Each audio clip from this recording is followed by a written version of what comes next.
அடிச்சா தாங்க மாட்டேன் 4 மாசம் தூங்க மாட்டேன் மோதி பாரு வீடு போய் சேர மாட்டேன்.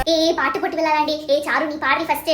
மாமல மாமல மல்கோவா மாமலோ செலக்ட் மாமலோ நீ தானடி டி டார்லிங் டம்பக்கு டா டா டாவா. டாடி மம்மி வீட்டில் இல்ல அதன போல யாரும் இல்ல விளையாட போமா உள்ள ல லா லா லா. லாலலாம் என்னடி பாட்டு இருக்கு? லாலி பப்பு தெரியாது அந்த பாட்டு. இப்பெல்லாம் ஒரு பாட்டு இருக்காடி. எனக்குலாம் எல்லா தளபதி பாட்டுமே தெரியும். நான் தளபதி ஃபேனு, அவ்வளோ பிடிக்கும் எனக்கு. வீட்டில் ஸ்டிக்கர்லாம் ஒட்டி வச்சிருக்கேன். விஜய் பாட்டு மட்டும் தான் நீ பாடுவியா?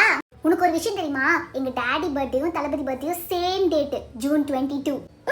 அப்படியாடி? சாப்பிட போலாம் வாடி. என்ன சாப்பாடு நீ? அதுவா என் ஃபேவரட் தளபதியோடைய ஃபேவரட் ஃபுட். தெரியாதா? அது எப்படி உனக்கு தெரியும்? அதுவா என் அக்காவுடைய ஃபுட் சேலஞ்ச் வீடியோ பத்தியா? ஹீரோ ஹீரோனோட ஃபேவரட் ஃபுட்லாம் அதுல போட்டிருந்தா. தளபதிக்கும் தலைக்கும் சேம் ஃபேவரட் ஃபுட் டி, பிரியாணியா. நீ பாத்தியா? கீழே வீடியோ டேக் பண்ணிருக்கேன் பாரு. சூப்பர் டி. தலைக்கும் எனக்கும் ஒரே ஃபேவரட் ஃபுட். இந்த வாரம் டிவில சுறா படம் போடுறாண்டி, துப்பாக்கி படம் கூட போடுறாண்டி. நான் போய் பார்க்க போறேன். பாய்.